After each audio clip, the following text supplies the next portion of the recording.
នៅក្នុងរីសតដ៏ប្រណិតស្ថិតនៅលើកោះដ៏ស្រស់ស្អាតមួយមានបងប្រុសម្នាក់ដែលកំពុងតែរស់នៅនិងបំពេញការងារប្រកបដោយស្នាមញញឹមនិងក្តីសង្ឃឹមដែលពីមុនគាត់ធ្លាប់ជាក្មេងកំព្រាស្រុកស្រែម្នាក់នៅក្នុងតំបន់ដាច់ស្រយាលមួយក្នុងខេត្តព្រះវិហារដែលគាត់ខំពុះពៀមិនចោះចាញ់នឹងភាពក្រលំបាកកែប្រែវាសនារបស់ខ្លួនពីក្មេងជនបទរហូតបានអាហារូបករណ៍ទៅរៀននៅក្រៅប្រទេសនិងទទួលបានឱកាសការងារនៅកន្លែងប្រណិតជាច្រើនជុំវិញពិភពលោកខ្ញុំអត់មានពុកទេយើងជាកូនអ្នកស្រែចម្ការអញ្ចឹងបាទមានតែកង់ជិះមួយមិនចង់បានកាលនឹងមុនប្រឡងទី12 2ថ្ងៃបាទម្ដាយខ្ញុំគាត់បានស្លាប់ចឹងបាទវាពិបាកនឹងនិយាយអារម្មណ៍វាដូចនឹងងឹតឈឹងបណ្ដោយអញ្ចឹងថ្ងៃនេះខ្ញុំនឹងនាំបងប្អូនទៅស្គាល់កោះដ៏ប្រណិតមកកន្លែងនេះហើយជាពិសេសគឺចែករំលែកបទពិសោធន៍ជីវិតផ្ទាល់របស់បងប្រុសដែលខ្ញុំគិតថាជាមេរៀនដ៏មានតម្លៃមួយដែលអាចលើកទឹកចិត្តពួកយើងទាំងអស់គ្នាឲ្យខំតស៊ូបន្តជំនះរាល់បញ្ហាដែលយើងជួបប្រទះនៅក្នុងជីវិតប្រចាំថ្ងៃដែលរីសតដែលខ្ញុំមកថ្ងៃនេះគឺឈ្មោះថាចាទីដែលស្ថិតនៅលើកោះឫស្សីបើយើងជិះពីឆ្នេររៀមខេត្តព្រះសីហនុមកជិះទូកប្រហែលតែ10នាទីឯងយើងនឹងមកដល់រីសតនេះហើយកោះនេះហ่าបងប្អូនពេលដែលបានឡើងមកដល់គឺឲ្យយើងមានអារម្មណ៍ថាដូចនៅក្នុងរឿងតុក្កតាម៉ូអាណាអញ្ចឹងលក្ខណៈជាភូមិមួយជាប់ឆ្នេរសមុទ្រខៀវខ្ចីមានដើមឈើមានផ្កានៅខាងក្រោយនឹងមានភ្នំផ្ទះបែបស្បូវប៉ុន្តែសាក់មកមើលចិត្តណាការរៀបចំគឺថាប្រណិតហើយស្តង់ដារស្អាតខ្លាំងមែនតើដែលទីនេះជាកន្លែងដែលបងប្រុសគាត់កំពុងតែធ្វើការដែលបងប្រុសគាត់ឈ្មោះបូរ៉ាហើយខ្ញុំសង្ខេបពីរឿងរ៉ាវរបស់គាត់គឺជាកូនកសិករនៅក្នុងខេត្តព្រះវិហារកំព្រាឪពុកតាំងពីអាយុ2ឆ្នាំដើម្បីតែបានទៅរៀននៅសាលាគឺគាត់ជិះកង់ពីផ្ទះទៅ9គីឡូជារៀងរាល់ថ្ងៃខំតស៊ូរៀនរហូតចូលដល់ថ្នាក់វិទ្យាល័យគឺគាត់បានសុំស្នាក់អាស្រ័យនៅវត្តផងនិងសុំផ្ទះមិត្តភ័ក្តិនៅផងដើម្បីបានរៀនបន្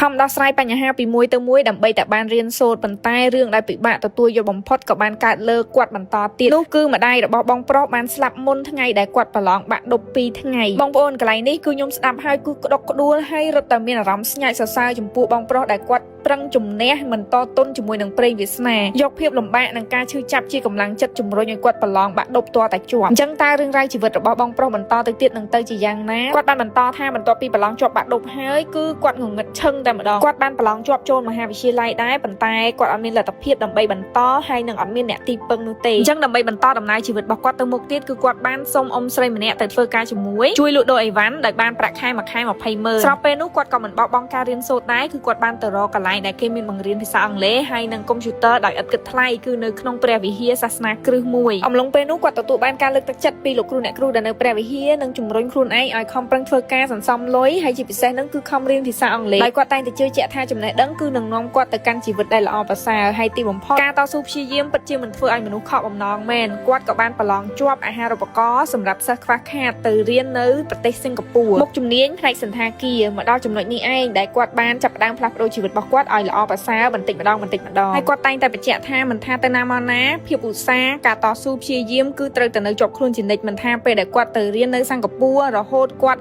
រៀនចប់ហើយបានការងារនៅក្នុងសន្តាគារលំដាប់ធំការងារនៅក្នុងរីសតប្រណិតហើយជាពិសេសនោះគឺគាត់បានទៅធ្វើការនៅប៉ែកអឺរ៉ុបប្រទេសអាល្លឺម៉ង់ដែលជាកន្លែងដែលគាត់បានឃើញពិភពលោកកាន់តែធំទៅកាន់ប្រទេសធំជាច្រើននៅក្នុងប៉ែកអឺរ៉ុបដែលជាពេលវេលាមួយដែលគាត់មិននឹកស្មានដល់ដោយសារតែគាត់ធ្លាប់តែជាក្មេងក្រីក្រលំបាកដើរខ្វៀលគោមិននឹកស្មានថាបានជិះយន្តហោះទៅមើលពិភពលោកដែលលទ្ធផលនេះគឺពិតជាបានបង្ហាញថាការតស៊ូការជំនះនៅរាល់ឧបសគ្គមិនទោទន់ជាមួយនឹងបញ្ហាដែលគាត់ជាកូនកំព្រាឪពុកតាំងពីតូចជីវភាពខ្វះខាតរស់នៅដាច់ស្រយាលត្រូវបាត់បង់ម្ដាយផងគ្មានទីពឹងផងប៉ុន្តែគាត់នៅតែជំនះតស៊ូដោះស្រាយដំណើរជីវិតមួយនេះពីមួយកម្មទៅមួយកម្មរហូតបានដល់កន្លែងដែលល្អប្រសើរយើងកើតយើងអាចរើសទីកន្លែងកើតបានទេមិនថាយើងកើតក្នុងគ្រួសារតកូលអ្នកមានឬក៏អ្នកអត់នេះទេប៉ុន្តែអ្វីដែលសំខាន់ហ្នឹងត្រូវដឹងស្គាល់ខុសស្គាល់ត្រូវហើយខំប្រឹងបាទអញ្ចឹងមានតែចំណេះដឹងនឹងការរៀនសូត្រដែលអាចជួយឲ្យយើងជីវិតយើងបានល្អប្រសើរយើងកុំបញ្ហាគ្រួសារឬក៏យើងអត់មានលុយរៀនឬក៏បែបមិនអត់មានសម្ភារៈអីក្នុងការរៀនសូត្រអីយើងបញ្ឈប់ការសិក្សាអត់ត្រូវទេព្រោះអីការសិក្សានឹងគឺសំខាន់ណាស់ពិបាកក្នុងការធ្វើអំណាចយើងត្រូវធ្វើម៉េចឲ្យខ្លួនឯងបានទៅដល់គោលដៅផ្ទះឆ្ងាយបាក់នេះពេកសុំមិត្តភ័ក្តិនៅឬក៏វត្តអីនៅក្បែរសាលាយើងទៅបាទយើងកុំខ្មាស់គេព្រោះអីជីវិតយើងអញ្ចឹងយើងអ្នកដៅខ្លួនឯងត្រូវចេះរៀបចំជីវិតខ្លួនឯងបើយើងអត់ចេះរៀបចំជីវិតខ្លួនឯងវាប្រឈមមុខនឹងការបរាជ័យត្រូវមានវិន័យក្នុងការរស់នៅពេលយើងរៀបចំជីវិតយើងវាស្រស់បំព្រងគេរស់បែបគេយើងរស់បែបយើងតែយើងរស់ឲ្យមានន័យឲ្យមានតម្លៃចឹងហើយភាពអាសាហ្នឹងវាសំខាន់ណាស់ព្រោះអីមនុស្សទូទៅគេអត់ចូលចិត្តមនុស្សខ្ជិលទេហើយភាពខ្ជិលអត់អាចធ្វើឲ្យមនុស្សរីកចម្រើនបានទេរងរឿងបានទេពេលខ្ញុំធ្លាប់ទៅនៅជាមួយលោកក៏ដោយលើមឡើងគឺបោះងើបហើយគឺបោះកត់បោយឲ្យមុននឹងងើបហ្នឹងគឺបត់ភួយបត់អីឲ្យស្អាតហ្មងសូម្បីតែយើងធ្វើការក៏ដោយ យើងធ្វើការពីកូនចៅគេយើងមេគេស្រឡាញ់បាទយើងធ្វើការលឿនយើងអសាមិនចាំមេប្រាប់មេអីទេគឺយើងមានចិត្តតែម្ដងបាទគឺចំណុចហ្នឹងគឺសំខាន់ណាស់ការរស់នៅដែរអាសាហើយឆ្លាតបាទឆ្លាតហើយយើងចេះរស់នៅមានវិន័យសំណាងគឺកើតពីយើងអ្នកសាងខ្ញុំធ្វើការខ្ញុំបានបេះ employee បាទយើងគិតថាសំណាងក៏ពិតអត់មែនសំណាងទេដោយសារយើងខំប្រឹងយើងធ្វើការល្អអញ្ចឹងមេផ្នែកយើងក៏ដូចជា GM គាត់មើលឃើញយើងអញ្ចឹងយើងអ្នកសាងយើងអ្នកប្រឹងបាទហើយកុំដេកចាំសំណាងព្រោះអីសំណាងអត់អាចមករកអ្នកដេកចាំបានទេធ្វើអីមួយបណ្ដោយកុំធ្វើលំប្រឹងឲ្យអស់ពីសមត្ថភាពបាទបើយើងចាយពេល8ម៉ោងត្រូវធ្វើឲ្យល្អទៅ8ម៉ោងពេលដែលយើងប្រឹងអស់ពីសមត្ថភាពហើយយើងនឹងទទួលបានផលបាទមិនថាតិចក៏ច្រើនដែរហើយលើកទឹកចិត្តខ្លួនឯងបាទអត់មានអីមួយដែលបានមកងាយស្រួលទេគឺកម្រោះដូចខ្ញុំយ៉ាងនេះកូនកសិករបាក់ណាចង់បាននេះមួយត្រូវសំខ្លួនឯងខ្ញុំទៅធ្វើការនៅស្រុកគេស្រុកអីតើយើងអ្នកសាងបាទបើយើងអត់ចេះយើងធ្វើការលំយើងសម្បិជាប់ទៅធ្វើការស្រុកក្រៅមិនអត់បាទអញ្ចឹងយើងសាងឲ្យខ្លាំងអញ្ចឹងសំណាងនឹងរត់មកបង្កើតគោលដៅនៃជីវិត